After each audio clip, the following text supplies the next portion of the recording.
Hello my dear students, I hope you all are doing well. So today I'm going to discuss with you adrenergic antagonists. Okay, as you can see, what are these adrenergic antagonists? They are those drugs which will selectively inhibit the response that is produced from sympathetic stimulation. Okay, or in simple terms, another thing that you can say in here is that sympathomimetic agents, whatever effect they will produce, these antagonists will block the effect that is produced by sympathomimetic agents. Okay, as you know, remember adrenergic agonists we have studied, adrenergic neurotransmitters we have studied, right? So those whatever functions or whatever responses they give, right, the neurotransmitters give some response, the drugs, the adrenergic drugs will give some response, that thing is blocked or antagonized by adrenergic antagonist. They are also known as, it's mentioned here, adrenolytic. Okay, they are also known as adrenolytic. Classification: two types, alpha blocker and beta blocker. Okay, alpha blockers are again of three types: selective alpha 1 antagonist, selective alpha 2 and non-selective alpha antagonist. When I say selective alpha 1 antagonist, means those drugs which will specifically go and block alpha 1 receptor, right? Selectivity, they have selectivity for alpha 1 or alpha 2, whichever type they fall in. Then third is non-selective alpha antagonist. Non-selective means they can go and bind to alpha 1 also, or block alpha 1 or alpha 2. Okay, then beta blockers. Beta blockers are of two types: selective beta 1 blockers and non-selective beta blockers. Okay, that means selective beta blockers mean they will go and selective beta 1 antagonists are those that will go and specifically reverse the effect of that produced by when a drug bind to the beta 1 receptor and gives a sympathomimetic action. Okay, so again, adrenergic antagonists are those drugs which block the effect that is produced by sympathomimetic agents or selectively inhibit certain response of sympathetic stimulation. They are of two types in classification: alpha blockers and beta blockers. Alpha blockers are again in three types, that is selective alpha 1 antagonist, selective alpha 2 antagonist and non-selective alpha antagonist. Beta blocker is of two types: selective beta 1 antagonist and non-selective beta antagonist. Okay, these are the different drugs as per example for these. Okay, that is for selective alpha 1 antagonist you have prazosin, terazosin. Said alpha 2 you have yombine. Non-selective can be ergometrin, tolazoline. Then selective beta 1 blockers will be atenolol, esmolol. Then non-selective beta blocker can be propanolol or timolol. Okay, these are the different alpha blockers that are mentioned in your syllabus, about which you should know the structure and the uses. Okay, phentolamine, phenoxybenzamine, prazosin, dihydroergotamine and methylsergide. Okay, these drugs you should know the structure and the uses. Alright, notes will be provided to you as always. Synthesis of alpha blockers. One synthesis you have to study, that is tolazoline. Okay, so it's a simple synthesis. We'll see. This is benzyl cyanide. Okay, benzyl cyanide in the presence of ethanol and hydrochloric acid, they will react together, and what is going to happen here is this C double bond N is here, right? This C double bond N is here. Okay, so you remember this is C triple bond N, right? Here you have got C double bond N. That means this C triple bond N, one bond is being broken. Once this one bond is been broken, this nitrogen is getting free valency, and so is this carbon and nitrogen are getting free valencies each, right? So what is going to happen? This hydrogen is going to be removed from here. This part is going to be attached to carbon, as you can see here, and to the nitrogen you will be attaching a HCl moiety like this. Okay, HCl. So this becomes NH dot HCl. Alright, so this hydrogen is going to be attached to the nitrogen. Alright, then in the next step, what is going to happen? There will be cyclization of this ring. Alright, so this nitrogen is already here. From here this will be removed. Okay, this will be removed, and this, as you can see, NH2 CH2 CH2, this will be removed. They will go and bind and form the cyclization of the ring and give you tolazolene. Okay, once again I'll try to explain. Benzyl cyanide will react with will react in the presence of ethanol and hydrochloric acid. First thing, this C triple bond N is there, right? It will convert into C double bond N, and one valency for carbon and one for nitrogen will be free. As soon as carbon got free valency, this part of ethanol will come and attach to carbon. Okay, while to the nitrogen, the hydrogen will be attached. Okay, NH dot HCl. Then in the next step, where you can see diamine dimethyl, okay, this compound is here, right? So this bond is going to break, this OC2H5 will go off, and this nitrogen, okay, NH, one hydrogen will go from here also. Okay, from this place one nitrogen will go, so it becomes NH. Here will be NH. Here you can see this is the NH that I am talking about. Okay, next to which you have CH2 CH2, right? So this is one CH2 and this is one CH2. Then this CH2 is attached to this NH. Okay, this hydrogen will go off. Okay, nitrogen will get free valency, so this nitrogen and this CH will be attached to each other. So here this is the carbon, this one, and this nitrogen is this one. Okay, and this gives you tolazolene. Okay, I hope it's clear for you. Please practice, and still if you have not understood, please contact me and let me know. Now next we come to beta blockers. We have studied alpha blockers here. Okay, in alpha blockers what we had to study is the drugs, their structure and uses, and synthesis of tolazolene. Next we come to beta blockers. In beta blockers we need to study the SAR, that is structure activity relationship. Okay, so here I am going to explain to you the SAR of beta blockers. First thing is the basic moiety. What does it consist of? It consists of an aryl oxy propanol amine. This is a general structure of beta blockers. As you can see here, the basic moiety of this beta blocker is aryl oxy propanol amine. It's all given in here very properly. This is the aryl part, the oxy part, the 1, 2 and 3 carbons with an OH, so propanol, and this amine. Okay, so this is a general structure of beta blockers, that is aryl oxy propanol amines. They are okay, that's it. Now we begin with the SAR. The first point says that aryl oxy propanol amines are more potent than aryl ethanol amines.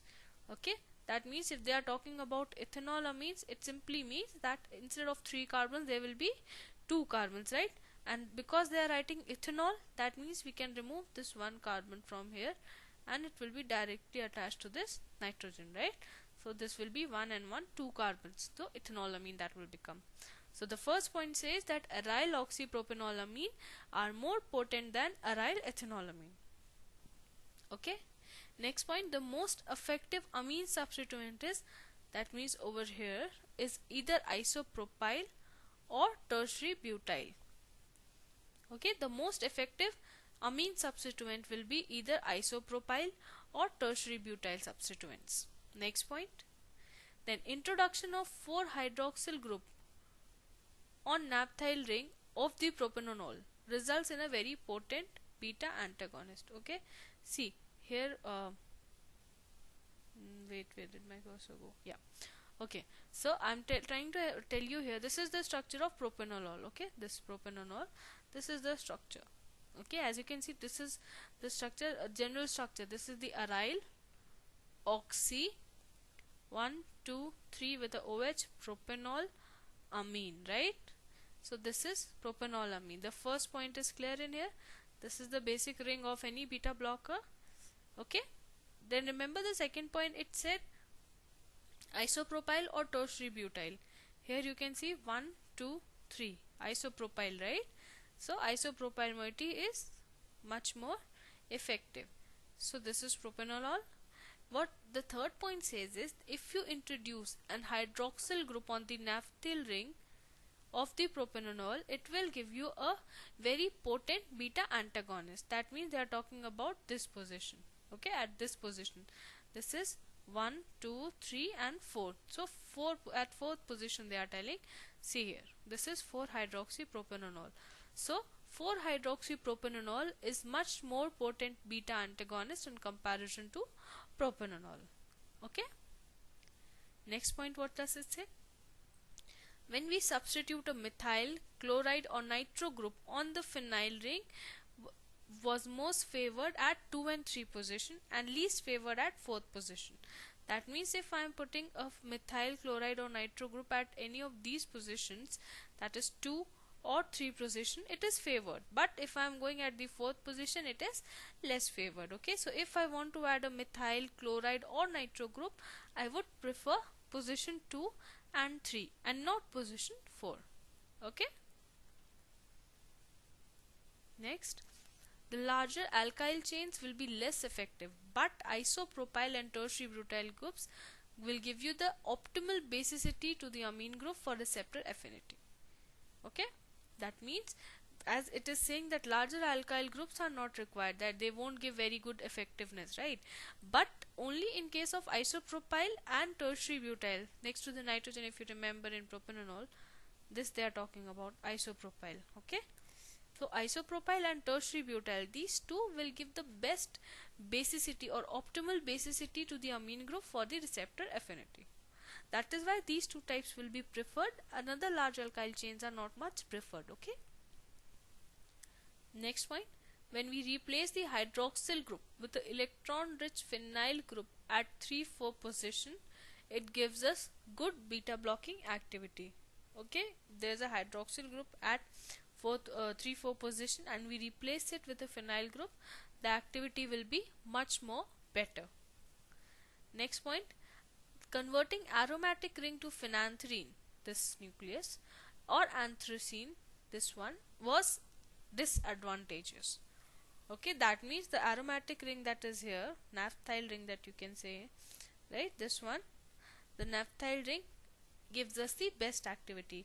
If this is replaced by phenanthrene ring, that means 3 benzyl phenyl rings, or anthracene ring that is arranged in this format, okay, then you got what the results were, they were not very effective. Right, I hope you are able to understand the difference between the two rings.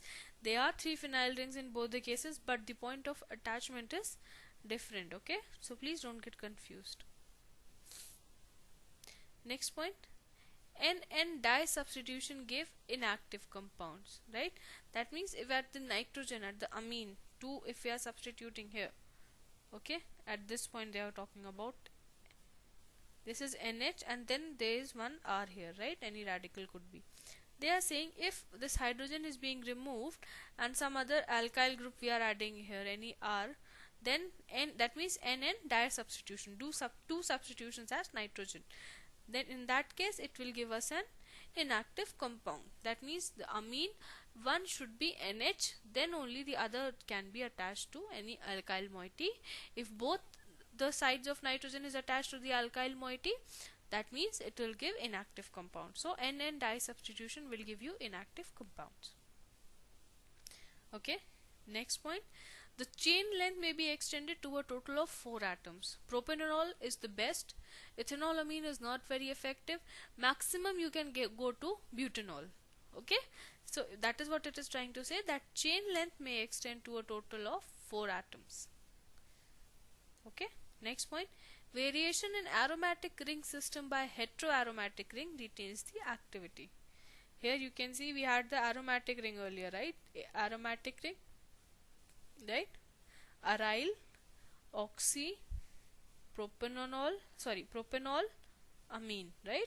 In this case you can see the aromatic ring has been replaced by some heteroaromatic ring, this, and this compound is known as timolol. So the activity is retained. Okay. Now this was the SAR of beta blockers. I hope you were able to understand this.